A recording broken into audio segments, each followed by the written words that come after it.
Hi, friends. I'm Steve Dickman from Outpost Centers International, and we're bringing you an update for the work that's happening in Turkey and attempt to get some work in Syria as well. The results of the earthquake, the aftermath of the earthquake is still going on. A lot of lives have been impacted, and your support for this project has been really helping these people. We have Hildy with us. He's been on the ground in Turkey. Hildy, tell us what Advent Relief is doing there and what the opportunities are and what you see for the future. Thank you, Steve.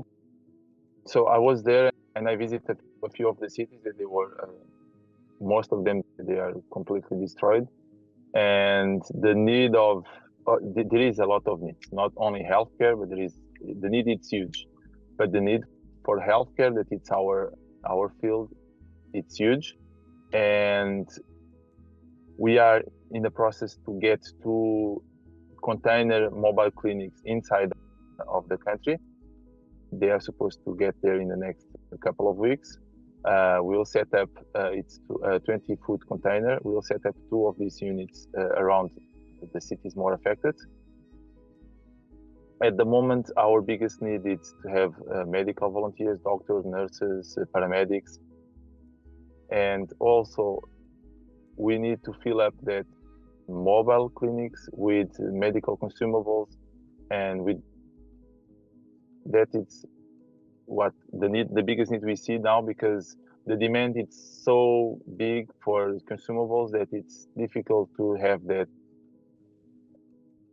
locally in the cities around. We need to bring from other cities far from where the earthquake happened, and we are hoping that we'll be operating there between 6 months to 1 year. That is our initial plan.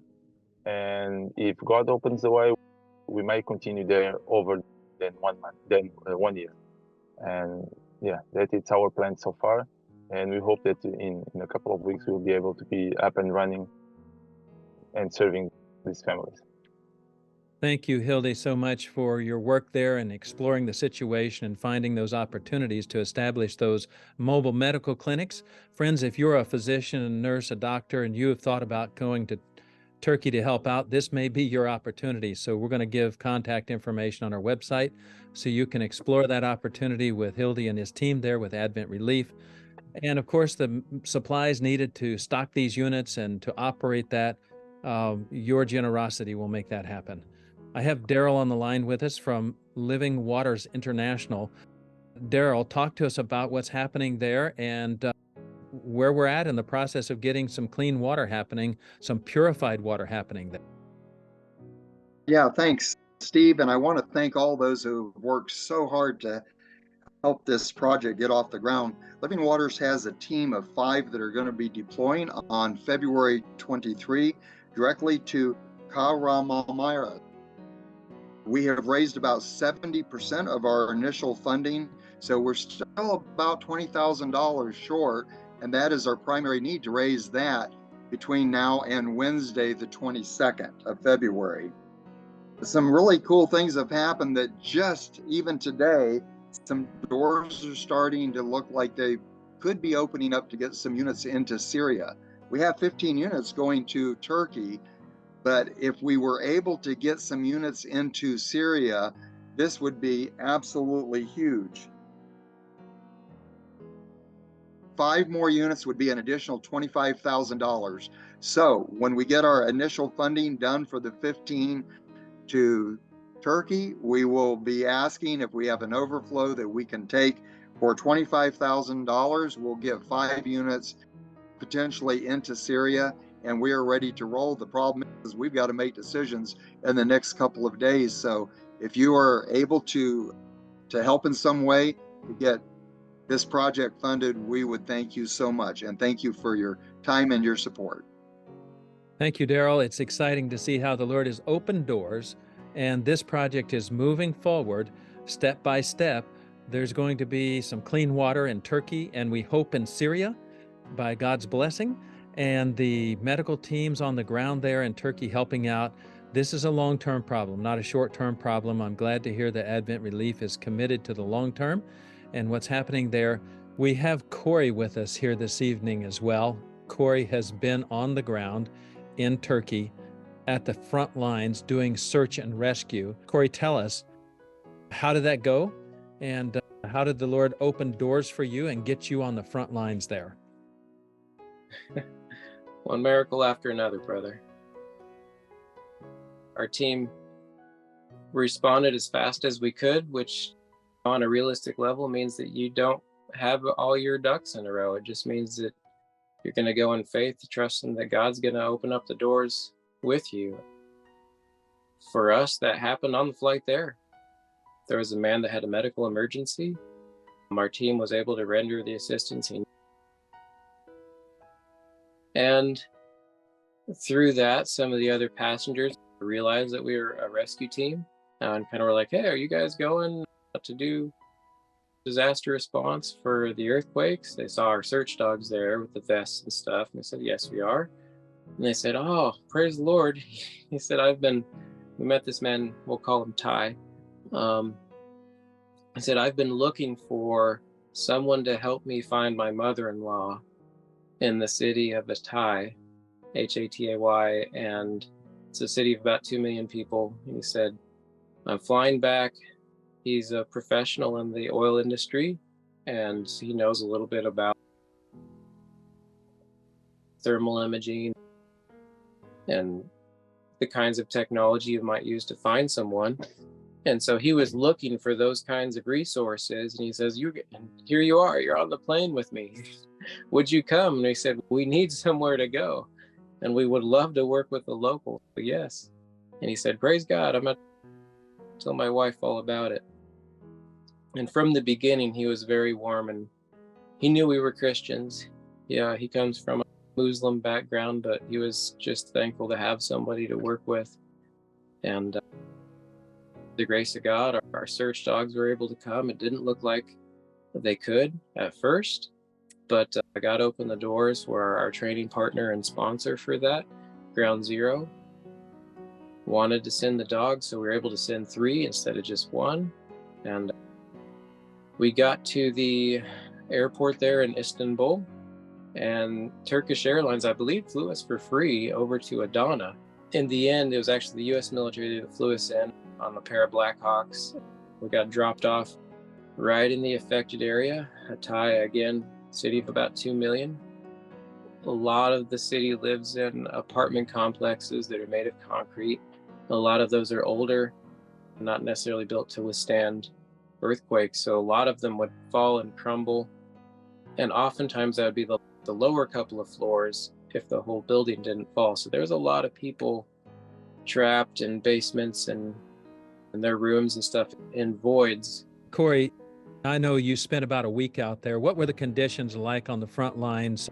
Did you have a hotel to stay in, or how did you survive? And the locals were just awesome. We stayed one night, the first night, at an Afad camp. That's the Turkish government equivalent of the United States FEMA. We stayed there, and that was all right, but it was a constant coming and going. It's a pace of a lot of activity. And from the start, our dogs were in high demand. You walk half a block and you'll get 3 requests of people coming saying, hey, my mother, my brother, my child, we believe is in this building. Could you help us find them? It's pretty tough, honestly, because you don't know if they're alive or not. Our dogs are trained to find people, whether they're alive or deceased. But it's a valuable service for the locals because they want to know if someone's in the building or not. In the Muslim faith tradition, it's very important for them to have the bodies of their loved ones. So that's still very service to them. Of course, we want to find people alive, and on the rescue side of things, that's what we would be doing. The second day we were there, which was Friday, our dogs hit on a scent in this 5-story building, which was now a 3-story building. The lower 2 floors had collapsed. Had just pulled 3 living people out of this building. And we knew people Other people might be in there too. Other families were reported their loved ones were still in this building. And the thermal imaging crew came by. The Turkish military had a thermal imaging team, and some of the other country rescue teams did as well. So we scanned the building with those, and it showed that there was 2, maybe 3 people alive. Once you have that situation, you're in a race against the clock. We're already, how many days? About 4 or 5 days into it at that point. Whoever's might be there, the clock is ticking for them. And so we started working around the clock. God provided everything we needed. We slept in the street with the locals. I'm finally answering your question. We slept in the street with them.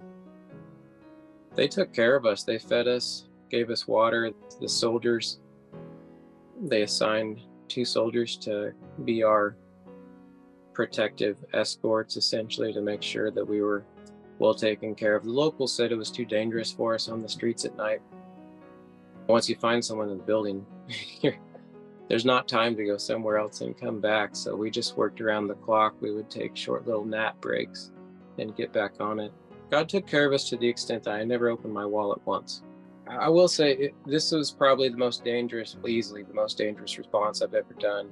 After a while of working there was a 4.8 tremor, and that'll get you moving. We all jumped out of the building. We're working 1 story up. We all jumped out of the window.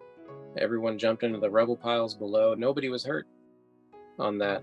From then on, we put mattresses down on the street level beneath the window so we could make a quick exit and increase our safety margins at least a little bit.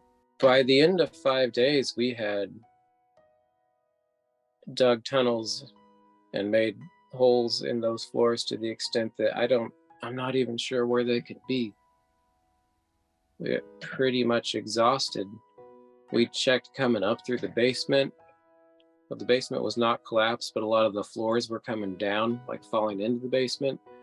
And as you would come back and check, you'd see another floor that had fallen down into the basement. And it was a dynamic situation where you wouldn't want to be in the basement when that happened. But God protected us. Corey, I know while we were talking earlier, you mentioned about one young man who had been rescued, and tell us a little bit about that story of how he felt he survived and his experience. There was a young boy that was finally extricated and rescued from one of these collapsed buildings. And they asked him, "How did you survive?"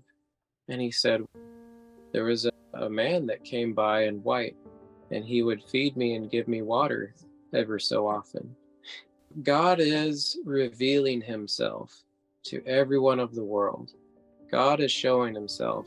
It needs to be understood that he's the one that makes this work. He's the one that loved us while we were yet sinners and rebellion against him. The Lord's at work all over the world, and especially in these zones where people are really hurting right now. We serve a God who is compassionate and loving and kind, and he uses people, though. Friends, he may use you to give a hand even in this situation in Turkey and Syria. And again, thank you, Corey, for sharing with us. God's blessing on you and your team.